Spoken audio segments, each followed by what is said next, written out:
थे सामंतवादियों मनवादियों और एक बात और उन्होंने कही, कोई बात ऐसी कही जिसकी वजह से मुझे माइक द्वारा पकड़ना पड़ा हाथ में।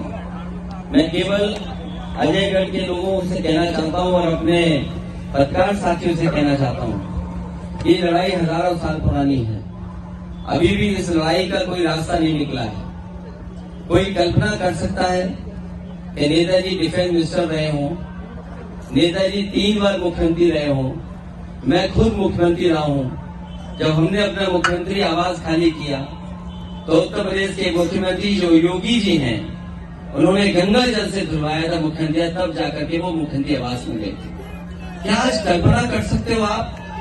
मैं अपने आप लोगों से सवाल पूछना चाहता हूं और पत्रकार साथियों से, ये सोचिए, अगर बीजेपी की ये मानसिकता है कि आपके घर को गंगा जल से धुलवाएंगे, अगर आप पिछड़ी जाति के हैं तो आपके घर को गंगा जल से धुलाया जाएगा, तो सोचो आप पिछड़ी और दलित आबादी के और आदिवासी आबादी के होंगे तो आपके साथ क्या होता होगा। इसलिए मैं आपको भरोसा दिलाता हूं, जिन्होंने भी हम लोगों को गंगा जल से घर धुलवाया है, समय आने पर पीडीए वाले वोट डाल करके इनकी जमानतें जब्त कराएंगे। आज नहीं तो कल नहीं तो परसों हम लोग लड़ाई जीतेंगे। और पत्रकार साथी याद रखना, अजयगढ़ आए हैं, एक दिन विधायक के साथ हम लोग अजयगढ़ आएंगे और जिन लोगों ने हम लोगों को अपमानित किया है, यही हमारे पिछड़े दलित आदिवासी लोग वोट डाल करके मनवादी सोच के लोगों को और सामंतवादी सोच के लोगों को जमानतें जब्त करा देंगे। जब तक वोट की ताकत का आप एहसास नहीं दिलाओगे, तब तक हमें और आपको अपमानित होना पड़ेगा। जब ये हम लोगों के घर को गंगा जल से धो सकते हैं, तो सोचो आपके साथ क्या व्यवहार करते होंगे।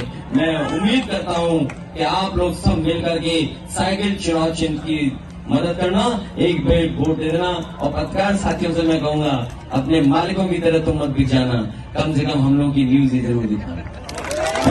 जिस तरीके से एमपी में चल रहा है, शिवराज सिंह पैसों पे पैसे ले रहे हैं, उधारी के उसमें जा रहा है, कर्ज पे जा रहा है, एमपी क्या कहेंगे? अगर डबल इंजन की सरकार हो, दिल्ली की सरकार हो और मध्य प्रदेश में एक ही पार्टी की सरकार हो, उसके बाद भी कर्ज के ऊपर कर्ज, तो इसका मतलब ये है जो आर्थिक व्यवस्था थी मध्य प्रदेश की वो चरमरा गई है। और इसका दोषी अगर कोई है तो वही दोषी होगा जो पिछले कई वर्षों से सरकार चला रहे होंगे। तो बीजेपी के लोगों की गलत नीतियों के कारण मध्य प्रदेश डूब रहा होगा।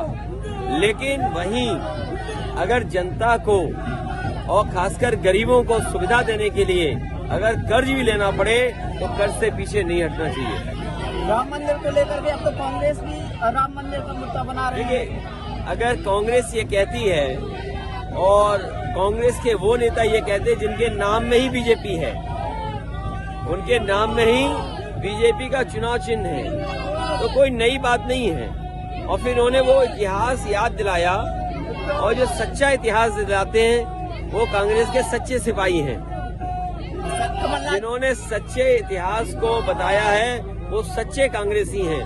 तो ये तो सच है कि आज जो देश में और जो परिस्थितियां बनी हैं वो कांग्रेस की देन है, कांग्रेस की गलत नीतियों की देन है।